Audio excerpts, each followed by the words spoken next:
Welcome to Israel Now News. I'm Yochanan El Rome. And I'm Rebecca Rand. U.S. Secretary of State Mike Pompeo was in Israel last week, the first stop on a 5-day regional tour to encourage normalizing ties with Jerusalem. Pompeo's itinerary also took him to Sudan, Bahrain, and the United Arab Emirates. The Abraham Accords, brokered by U.S. President Donald Trump, have already begun to bear fruit. The Israeli and Emirati health ministers announced that they have agreed to enhance cooperation on pharmaceuticals, medical technology, and coronavirus research. In addition, the global youth coding education firm Leap Learner announced a partnership program for 200,000 students from Israel and the UAE. Israeli Prime Minister Benjamin Netanyahu announced that Jerusalem is working on direct flights between Tel Aviv and Abu Dhabi using Saudi airspace. He said the establishment of relations means a huge amount of investment and tourism for both sides. Hamas commanders have gone underground after unleashing a barrage of rockets on southern Israel.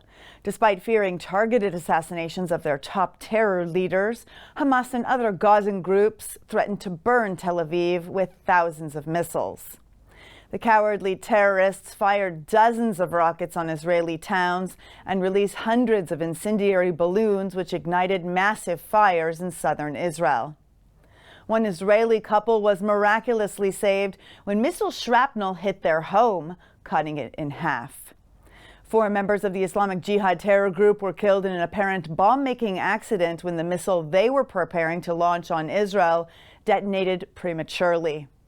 In related news, residents on Israel's northern border were ordered to stay indoors after shots were fired from Lebanon at Israeli troops. The IDF responded by destroying several Hezbollah observation posts along Israel's northern border. Israeli Prime Minister Benjamin Netanyahu thanked President Donald Trump for attempting to trigger snapback sanctions against Iran. However, the snapback move was rejected by Indonesia, which holds the rotating UN Security Council presidency.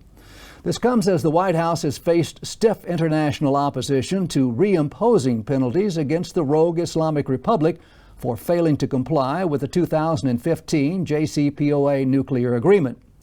13 of the 15 United Nations Security Council member states refused to agree with the arms embargo against Tehran, despite its blatant atomic violations.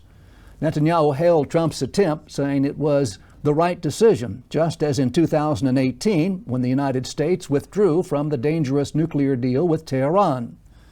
The Israeli premier insisted the deal never should have been made, adding that it did not thwart Iran's nuclear ambitions, but rather paved its path to the bomb. The ship that carried the ammonium nitrate, which leveled the Beirut port, was connected to Hezbollah's bank. The leaky boat, which docked at the port of Beirut with 2,750 tons of highly concentrated ammonium nitrate, was owned by Cypriot businessman Charalambos Manoli. Manoli had borrowed $4 million from the Lebanese-owned Federal Bank of the Middle East, registered in Tanzania, and was still in debt to the financial institution. This same bank was accused by the U.S. Treasury's Financial Crimes Enforcement Network of laundering money for terrorist organizations, namely Hezbollah. Der Spiegel reported that Manoli had offered his ship, the Rosas, as collateral to cover his outstanding debt. An investigator connected to the case noted that the FBME was known for pressuring indebted clients into doing favors for Hezbollah, which is notorious for using ammonium nitrate in its global terror campaign. The newly elected leader of the Canadian Conservative Party has vowed to transfer the country's embassy from Tel Aviv to Jerusalem if he becomes prime minister. Aaron O'Toole has on numerous occasions called to recognize the reality that Jerusalem is Israel's capital, and therefore the Canadian embassy should be moved to the Holy City. He said Jerusalem is the eternal capital of the Jewish people, and the modern presence there just highlights this fact. O'Toole was the underdog in the Conservative primaries, but in what political commentators are calling a major upset, he was able to secure the party's grassroots support. A groundbreaking Israeli technology has correctly diagnosed coronavirus carriers in a clinical trial. The breath test analyzes lung compounds that are present in COVID-19 carriers. The device, developed by Professor Hosam Hayek of the Technion Institute of Technology, is small, lightweight, and fully automatic, eliminating the need for anyone to come into contact with the suspected carrier. Hayek explained that you just blow into the device, which is the size of a smartphone. There are no accessories, it requires no lab processing, and it provides results within 30 seconds. The tests are undergoing further clinical studies, and the designers hope that it will be available within 6 months. Israeli archaeologists have uncovered a 12th century fortress in southern Israel. The find is very significant as it dates to the biblical time of the Judges and the settling of the Promised Land by the Israelites. The Israel Antiquities Authority believes the fortress was built by the Canaanites for protection from the Philistines, who were conquering major areas of the land at that time.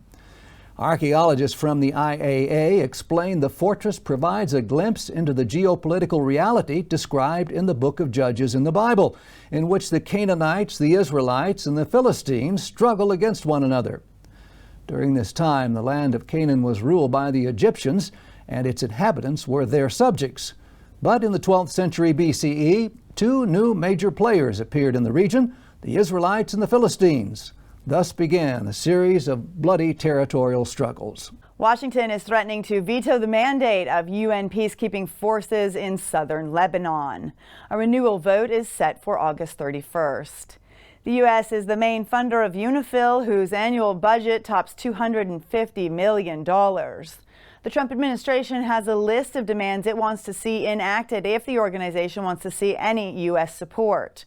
This includes reducing the size of the force from 15,000 to 11,000 and shortening the extension period from 1 year to 6 months. The move is seen as an attempt to put pressure on Iran and its proxy army in Lebanon, Hezbollah. Jerusalem has complained for years that the contingent of blue helmets deployed along the ceasefire line between Israel and Lebanon is ineffective at keeping the terror group from maintaining an armed presence on its doorstep. An Israeli drone company has helped an endangered baby vulture survive. Israeli startup Extend intervened when it heard that a griffon vulture hatchling was stranded on a high cliff and was not yet strong enough to fly to safety. Extend's unique technology allows the drone operator to maneuver the UAV with virtual reality goggles and their finger as a pointer. This way, the drone was able to navigate the difficult terrain of the cliff in the Golan Heights, where the chick had been stranded. Jerusalem is preparing for the mass Aliyah of the remaining Falash Mura from Ethiopia after a dramatic Knesset decision to bring all of them home to Israel. This ancient Jewish community has returned to Judaism centuries after their ancestors were forcibly converted to Christianity. The Jewish people are coming home to Israel from the four corners of the earth, and Keren Hayesod is helping to make their Zionist dreams a reality. Jews and Christians around the world are celebrating this historic decision.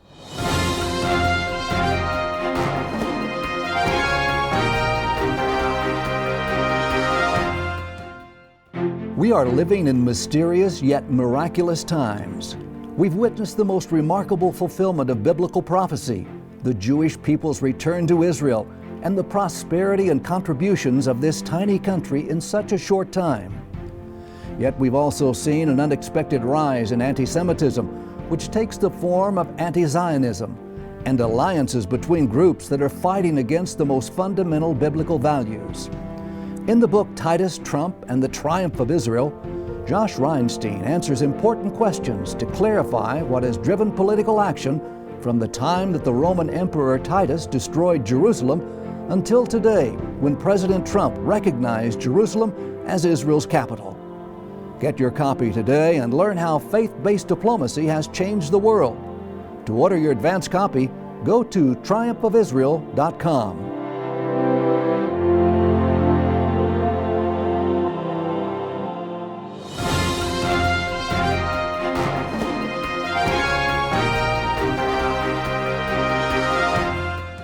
That concludes the news portion of our show. Stay tuned for Ask the Source with Josh Reinstein.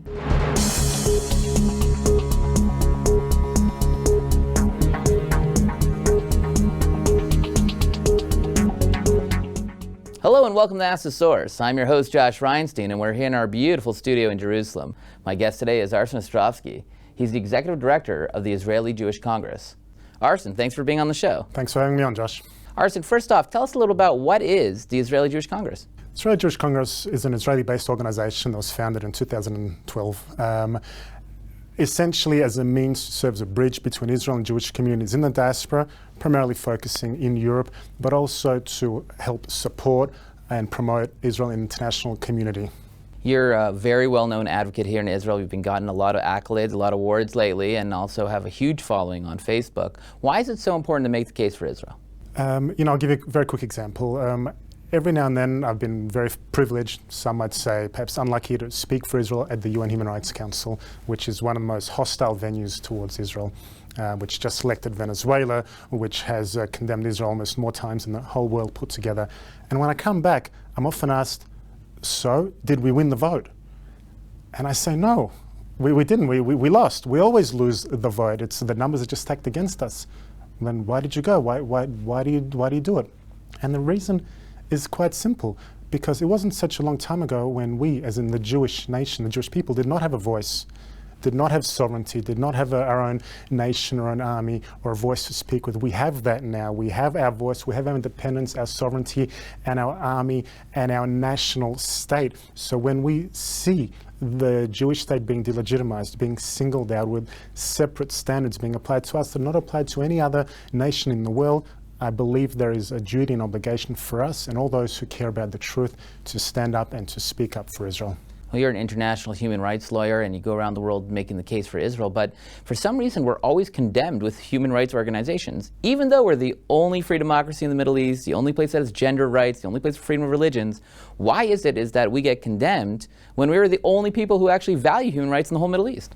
It is really quite absurd. If you're a person that supports human rights, that supports progressive values, that supports peace and justice and all those issues, then you should support the State of Israel. It's a no-brainer.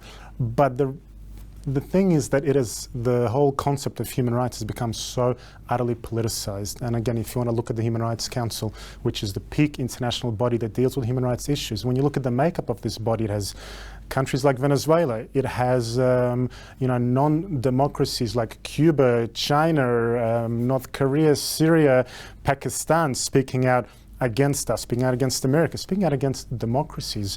So unfortunately, the whole language of human rights has been politicized, where Israel is singled out because it's an easy target. It's an easy target for these countries which do not uphold the same values that we uphold, that the West, that the democratic community upholds. So Israel, for them, it's an easy target to single out, to use as a scapegoat, perhaps in order to avoid their own domestic issues, which many, for example, in the Arab world have. So Israel is an easy way for them to escape and to use it as a pawn. It becomes unfortunate when some of the enlightened Western nations, perhaps from Europe and so on, when they jump on board and help facilitate this and give legitimacy and credence to this. That's when it becomes, I think, problematic and even more of a need for us to speak out. Oh, you mentioned the word sovereignty, and that's what everyone's talking about here, sovereignty in Judea and Samaria. Why is this such a hot button issue? It's literally just applying Israel law to the communities in Judea and Samaria where Jews live. Why do you think this is such a big deal internationally when really it should be a no-brainer?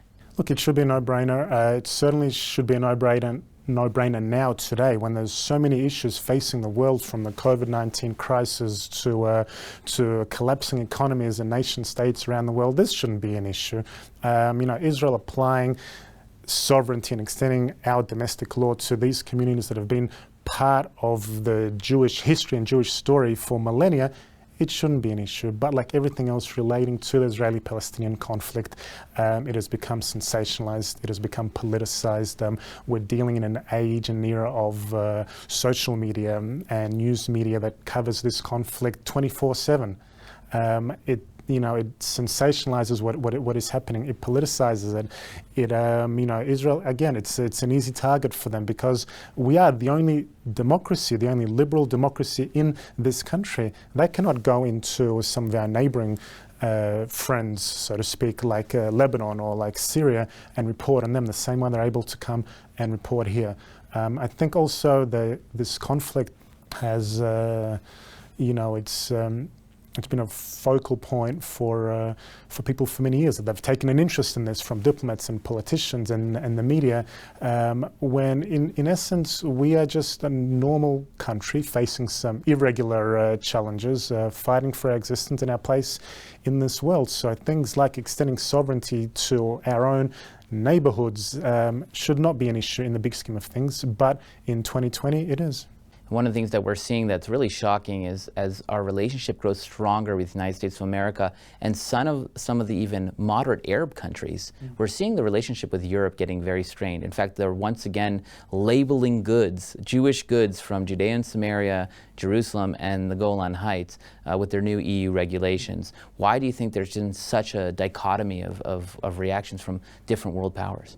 Look, Israel has different relations with different world powers. With the U.S. administration, with the President Trump in the White House, I think relations between us and the U.S. are probably the strongest they've ever been. So that's also given Israel a lot of leeway to carry out a number of policies and actions, including the proposed application of sovereignty that would not have been permissible otherwise. When we're talking elsewhere, Israel has certainly invested a lot of time, a lot of effort, and as have many pro-Israel allies and groups around the world in building these connections, in focusing on outreach to communities that we haven't traditionally focused on outside of the US, for example, in Africa, in the Arab and Gulf communities, even in parts of Europe. Europe is a very difficult neighborhood for us. But Europe is not homogenous, and in as much as it is a very uphill battle, certainly when it comes to the EU as an institution and many Western European countries, we also have to remember we have a lot of allies. We're looking at it, for example, Austria is one of the most vocal supporters of Israel at the moment. We have a number of the Central and Eastern European states which are standing up for Israel. Hungary, for example, is one of them, the Czech Republic, a number of others which they're not afraid to speak up in support of Israel and to stand up to the other major powers in Europe and in Brussels when they feel that we are being singled out and when the EU itself is applying double standards. So they have stood up for us, and the challenge for us today is to find a way to help amplify their voices and to help develop these relationships both on the political level but also on the grassroots level on a people-to-people basis as well. You're a major advocate for Aliyah, Jews moving to Israel from around the world. You've just recently won an award from Nefesh B'Nefesh organization. Why do you think it's so important for Jews to come back home to Israel? Look, for everyone it's a different motivation. I can speak from my perspective. I'm a Zionist, and I was born in the former Soviet Union. I grew up in Australia, I worked in America, but ultimately, for me personally, this is where my heart is. This is where my home is. This is where I feel a connection to the land and the people as a Zionist for myself. I can't speak for everyone else. Israel will always be the state of the Jewish people wherever they may be in the world. And today we're certainly seeing a very large demand, certainly from North American countries, for people interested in Aliyah, in wanting to start the process. Right now it's a difficulty keeping up with the demand, and especially during the whole corona pandemic. So ultimately everyone makes a decision for different reasons. For me, ultimately, it's what kind of future I want. I want my family to live in a Jewish state, to speak Hebrew, to live the holidays, to breathe the air here, and to feel that connection which goes to the very root, very core of who I am as a person. Arsen, there are literally tens of millions of people watching this show. What message do you have for our viewing audience? Look, my message is simple. Those that support Israel, those that believe in the promise of the Jewish state, those that believe in the values of freedom, of democracy and human rights, it's important, I think, to stand up, to be counted, and to speak up for Israel today, more than ever. Thank you, Arsen, for being on the show, and thank you for tuning in to Ask the Source. I'm your host, Josh Reinstein. Now back to the studio.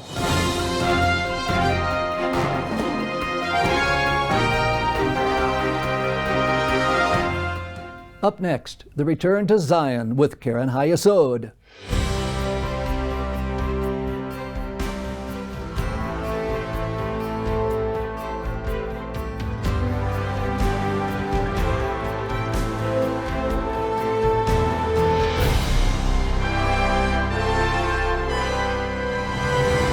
Shalom and welcome to the Return to Zion with Keren HaYesod. I'm Sam Grunberg, World Chairman of Keren HaYesod United Israel Appeal, the leading official fundraising organization for the State of Israel. Due to the rise of anti-Semitism, the Jews of France are coming to Israel like never before. You will now witness the fulfillment of biblical prophecy. God bless you from Jerusalem. Bring my sons from afar and my daughters from the ends of the earth.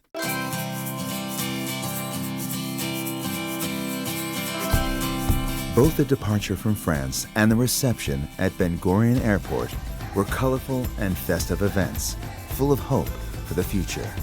The reception at Ben Gurion had the feel of a homecoming celebration, with flags and greetings, designed to convey to the Olim that they have come home and that everything possible would be done to guarantee a promising future for them and their children, and to ease their absorption. It began with the receiving Israeli ID cards already at the airport, and will continue with the help of a special program designed to streamline the bureaucratic process in the fields of employment, education, and housing. אתם 206 עולים חדשים, אבל תחשבו כל אחד מכם סוגר מעגל של 2,000 שנה.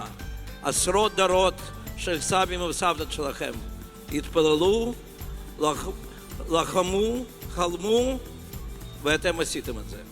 אתם זוכרים, לפני שבועיים היינו בפריז, נפגשנו שם. נתן שירנסקי, אני, מודי זנדברג וכולם. ומה אמרנו? אנחנו נקבל אתכם בבית.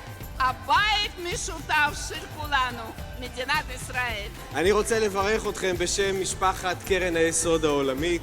זה רגע מרגש עבורכם וגם עבורנו. המדינה הזאת שייכת לכולנו.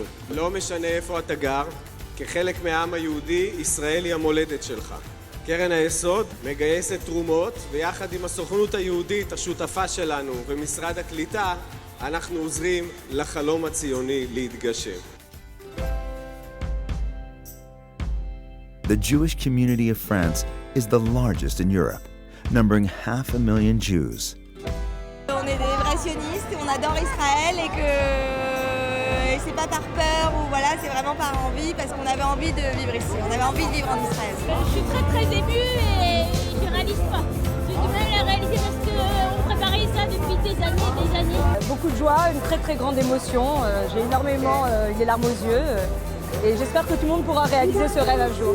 Un projet de vie, ça fait depuis qu'on est mariés, c'était notre projet de monter en Israël. Je trouve que c'est très impressionnant d'arriver dans un nouveau pays dans lequel on se dit on va arriver, on connaît entre guillemets personne, seul, et au final c'est impressionnant, parce qu'on n'est pas seul et c'est vraiment, c'est beau. Il n'y a que Israël pour faire ça, c'est vraiment... voilà. Mesdames et messieurs, le Premier ministre de l'État d'Israël, M. Bibi Netanyahu. Bonjour tout le monde, bienvenue en Israël.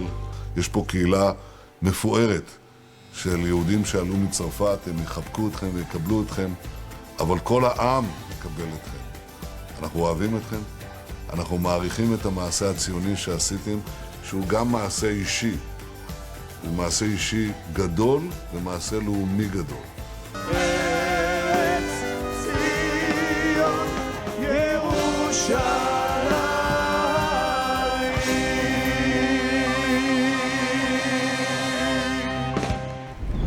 Due to the coronavirus pandemic, we're expecting a massive wave of Aliyah from Jewish communities all around the world.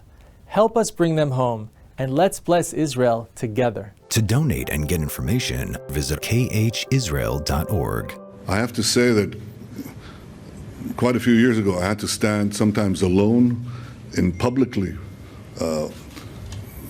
rejecting the JCPOA and alerting the world on Iran's aggression. That obviously changed with the inauguration of President Trump and everything that you have done since. But I think it's important to point out that today we hear Gulf countries, countries in the Gulf, speak out as forcefully as I'm doing now.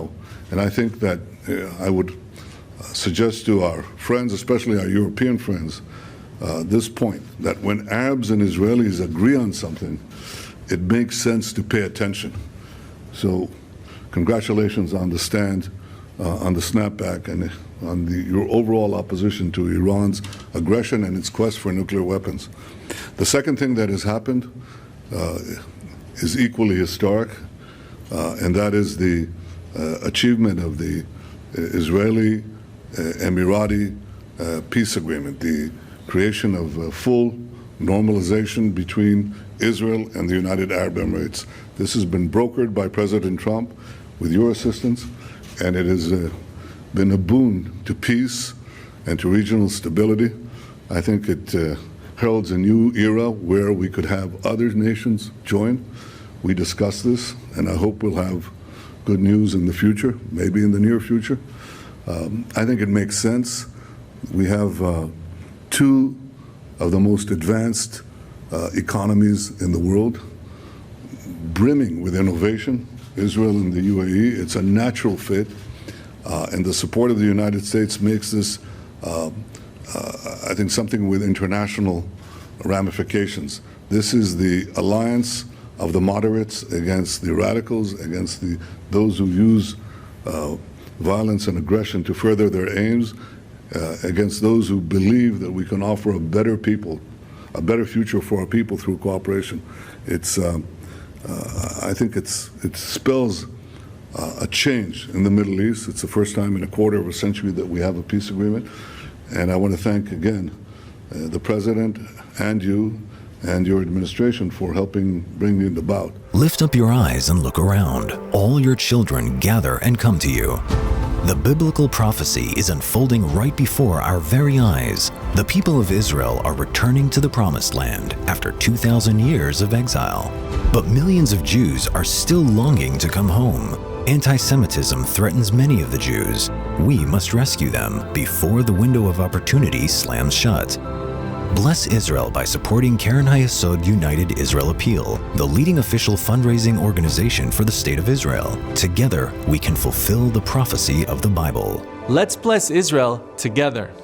To donate and get information, visit our website at www.khisrael.org.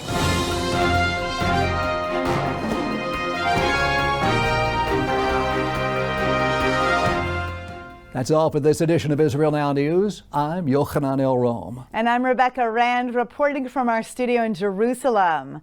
Please join us next week for all of your Israel updates.